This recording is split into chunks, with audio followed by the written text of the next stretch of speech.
You're listening to an InfoBlitz LLC podcast network production.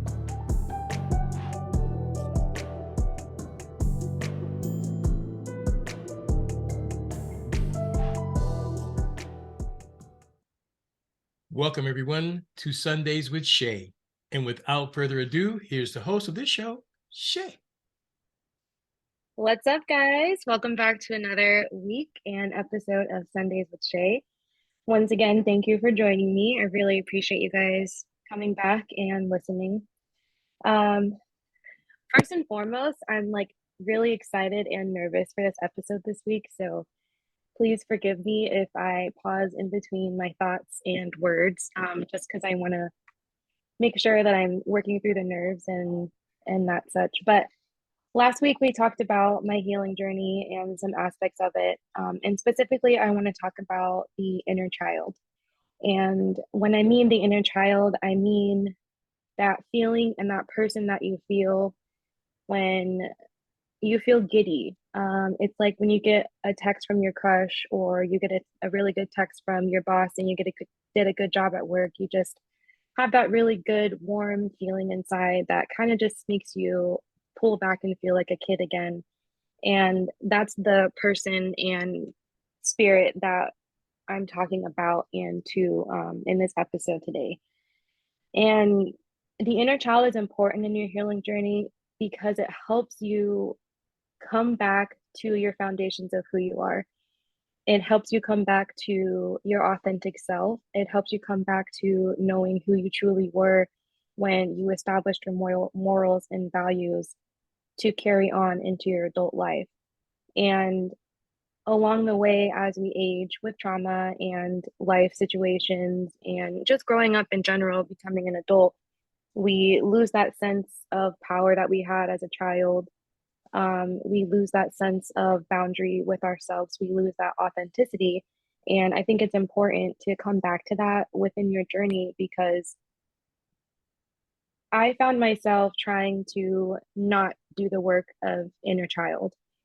And I found myself just continuing repeating the cycles and not understanding who I was and why I was going through the things I was going through. And once I realized that this smaller person that I was is not the person that I wanted to grow into, I had to come to that reality and be honest with myself and recognize the change, recognize where I needed to change and heal myself and grow. And so this process has been difficult, and I got to a point where I realized that the adult decisions I made, the child in me hated myself. I hated the decisions I made. I hated the mindset that I had. I hated the decisions that I made. I hated all of it. And I became remorseful and I became sad. And I had to have that realization to help myself grow, to help myself be a better person, to help myself get out of that toxic mentality of myself, and just be able to be an adult again. And it's been a hard journey with that, but it's also helped me be a better person. It helped me be a better partner to my boyfriend. It helped me be a better daughter to my parents. It helped me be a better granddaughter. The whole spectrum, being able to come back to my authentic self and know who I am and set those boundaries. I'm able to live my life more freely and have the freedom that I want. And recognizing that has been really cool. So some things that I have come to realize with my inner child healing is that I've compromised my personal values and morals for acceptance within myself, acceptance for society, and acceptance for the others around me. I compromise myself to have friendships. I compromise myself to have relationships, and I don't regret it, but it brought me to a place to accept it and understand that that's not who the person I am and never wanted to be, but I did it for those reasons. And it's helped me within the stepping stone to be more authentic and real with myself, and know that it's okay to not fit in with the crowd, not fit in with your family if that's the case, not fit in with your friends if that's the case, not fit in with society if that's the case. And there's people that are going to gravitate to you that have the same like mindset and same morals and values. And that's important to keep those kinds of people around. You don't want to have to compromise yourself to be with the in crowd and just to feel good about yourself. You can feel good about yourself being authentic and having people around you that are authentic as well. That's the beauty of really understanding yourself and knowing your boundaries. Um, with the work, I've been able to recognize my own values and morals. I've also able to recognize the values and morals that I grew up with that I don't agree with. Um, but there's also morals and values that I'm able to carry along with me that help me be a better person and adult. I feel like growing up, I was the eldest child. With being the eldest child, you kind of are already at this expectation of being the responsible one, being the role model, being the person that your siblings can look up to and come to in a time of need and when your parents, need the help, the oldest child is there. And growing up, I had a lot of expectations. I had a lot of responsibilities, and with that, it brought me to be a rebellious teenager. Um, Academically, I was supposed to be the one to have the straight A's and be the smart one so that my siblings will follow along. Because I'm academically, they got good grades, but obviously they weren't A's and B's. So I had to be that role model when it came to making decisions and basically like kind of exploring myself. Not that I couldn't be silly, but I had to be a role model. I had to be an example. I couldn't act an ass because then that showed that my siblings can act an ass. And then we have an house full of asses. So it's just, there's certain things that you have to that I've had to recognize that maybe, it's okay for children to be children at their age that they need to be. And it's okay to have expectations on the eldest child, but I also have found myself where I don't know how to be silly and not feel guilty about it or feel like I'm embarrassing the people around me. So, those kinds of things, it comes with the positive sides and the negative sides, but I'm able to recognize it and grow around it and realize that who no matter where you go, no matter where you're at in life, people are going to stare, people are going to talk about you, people are going to judge you. It doesn't matter whether you're in a good place, a bad place, whether you're homeless or whether you're a millionaire, people are going to talk about you. It does not matter. And so I've had to learn that just be yourself. And that's also one of the things that my parents instilled in us is be yourself. People are going to like you and be your friend when you're yourself. When you start to become a fake person or someone that you are pretending to be, people are going to recognize that and call your bluff. And I don't want to be that person. I've never wanted to be that person, but I've also in the same sentence compromised myself to be someone I wasn't. So that's why this work is important, because you have to understand and recognize this for yourself to do better. So as you come to these realizations, you're able to separate yourself from the family members and friends that are actually hindering your growth and your journey, and you're able to keep relationships that are from your past but also helped you during your dark times and your growth. You're able to create stronger bonds with those people because they weren't as toxic and they were helping you through the situations that were there. But I'm talking about like toxic people. I'm talking about the people that are gaslighting you, the people that are manipulating you, the people that are continually taking advantage of your time, attention, and efforts, the people that aren't recognizing you as a person or trying to understand you as a person in each stage of your growth. As we grow, like I've mentioned in the past episodes, we ourselves have to fall in love with ourselves at each stage of growth. And our friends are also going to have to come along the journey and grow with us and understand us, or they get left behind. And so the people that are on that journey with us, you keep. The people that are trying to take that away from you, you cut off. The family members included. Family is not an exception just because they're blood. Blood can be toxic as well. And when you start doing the work, you're able to recognize that, and you're able to set those boundaries. And it's going to be difficult, and it has been difficult to set those boundaries for myself, and it's going to be difficult for you guys as well.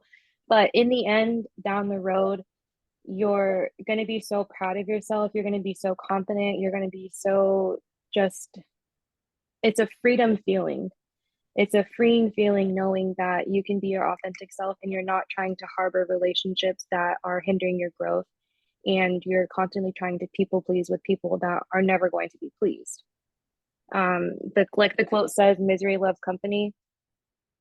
I feel like that goes a long way. The toxic people that gaslight you and manipulate you and aren't there for you, they want you to be at that same level with them so they can feel like either their life isn't as bad or your life is worse and they feel better about themselves. And you just don't want to surround yourself with those kind of people. So it's important to come back to your authentic self and really start setting those boundaries with not only yourself, but the people around you and your family members included. And I stress that because growing up, my family, we had a tight bond, but there's also the rifts as well. And growing up, I was codependent, still codependent, and I'm a people pleaser, still a people pleaser. And so I've tried to basically stay in contact and be the hero and be the greatest person in everyone's story and everyone's life, because that person needs me in some kind of way. And if those people also aren't trying to help themselves, I can't always just come to the rescue and help them. I need help myself. I have work to do myself. So the main important person here in this story is me. So why take myself away and put me in the background to make everyone else these main characters? And then I'm stuck in the background here at 29 years old, not knowing who I am. And it's because I let those boundaries down and I let those things compromise myself. And I've had to reestablish my boundaries and reestablish, my power. And people aren't going to like it, and that's okay. I think it's important to remember that it's okay for people to accept you and not accept you. It's okay to be rejected. It's okay to be accepted. So I kind of went on a tangent there, but I was pretty passionate about that one, guys.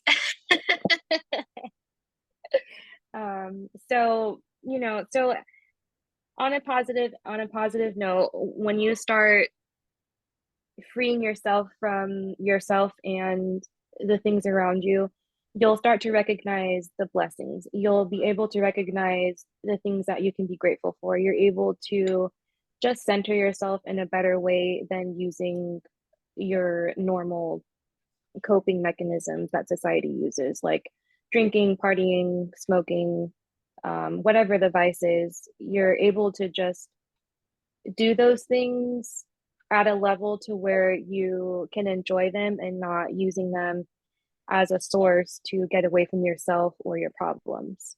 I'm still a person that I don't drink alcohol, but I do drink wine and beer on occasion. I am an advocate for marijuana. I'm a heavy marijuana smoker, and I believe that at one point in my smoking habits, it did become a dependency, but with my growth journey and trying to understand myself, I'm able to take that away and bring it back to an enjoyment and not something that I'm like, oh my God, I fucking need this. Excuse my language. And of course, there's still those moments and those hard moments where I'm like, damn it, just give me a fucking blunt or give me the bong and just everybody leave me alone. Like, there's still those moments. So, on this healing journey, you're not going to just become like this enlightened angel, like completely perfect. You're still going to have your hard moments. And it's just how you deal with those hard moments is what matters. Are you going to go back to reverting to your lower self, or are you going to continue this journey and vibe higher and recognize that, okay, I'm upset. Let me be upset. If I need this coping mechanism, I need this coping mechanism right now. That doesn't mean it needs to be something that has to be done every single time I'm upset. Because if I smoked every time I'm upset, I mean, not that I'm not high all day, but I would literally be smoking every few minutes. That's just, how fast mood changes and how fast life just tests you. And so, you just have to recognize yourself and use the opportunities, as you can. So, and with healing, you also become more confident with yourself, which is also something that was instilled in me as a child, to be confident with yourself. I think confidence goes a long way with just establishing yourself with who you are. It helps with walking out of the door and dealing with society. It helps walking out of the door and walking into your job and doing your job, performing your job well. And it goes a long way. Gratitude, I always talk about gratitude. I continually try to find the blessings and what I'm grateful for every single day. I think last night I was at the gym and I don't even know what I was even thinking about, but I was starting to get like irritated and tired because we had already been there for about an hour and a half and my body's hurting. I'm tired and I'm just starting to go down this like negative spiral. And so I start thinking about, like, you know what, I'm grateful for this opportunity. I've already been going for about 6 weeks now. My body's already getting stronger. Like, you're able to tolerate the workouts more. I'm having this self-talk with me and just being grateful for the place that I'm at, because 6 weeks ago I didn't feel like this. 6 weeks ago I wasn't at the level that I was at. I wasn't increasing the weight. I wasn't increasing my reps. I wasn't trying to make a better effort. So I just had to really just come back to be like, okay, Shayna, be grateful. Like, you're not a person that even likes to exercise. And even at 6 weeks of exercising, I'm starting to enjoy it. So just be grateful. Don't start to get into that mindset and demotivate myself because I'm tired and I'm sore and I'm irritated. Don't let my emotions take over the actions that are in place, because once you start that, then if I quit, I'm not going to see the results. And once I'm not seeing the results, I'm back into this spiral of I'm not good enough. I can't do it. I'm not going to do it. And I'm going to start making excuses for myself, which I don't want. And I'm tired of that. Like I said with you guys last week, I am tired of the excuses for myself. I am tired of myself and I want better. So it's those moments where you have to coach yourself to be grateful. And that's what I mean by finding the gratitude in your day and in your moments. It can be as simple as that. Maybe that's not as simple, but that's kind of a revelation there. So um, yeah, that's pretty much what I've had to come to. And speaking of exercise, one of the reasons why I'm not a person that likes to exercise, and I've never understood the enjoyment of exercise. As a child, I had really bad asthma. I mean, to the point where I would just walk a few feet and I'm like wheezing and coughing and constantly on breathing treatments, on different inhalers. I did an asthma study for new medications that were coming out to see like how to treat severe asthma. I mean, that's how bad it was. And with that, my family and my parents, and also, guys, this is a side note. When I'm talking about my family and the things that I grew up with, I am in no way trying to bash them or trying to make them feel bad or anything, because we're all doing the best that we can from what we know as human beings and what we grew up with. And they are not to blame. And, we all grow from things. So, with that being said, my family and parents, because of the asthma, would always tell me, take it easy when you're doing things. It's hard for you to do things because of your asthma. and such like that. So when it came time to exercising in school during PE, in the case of running, whenever I would start having that like chest pressure, tightness, like you're getting out of breath feeling, I thought that that was my asthma, not recognizing that that's a symptom of working out. That's a symptom of your heart working. That's a symptom of your lungs taking in air, breathing out air. Your heart's working, your body's working.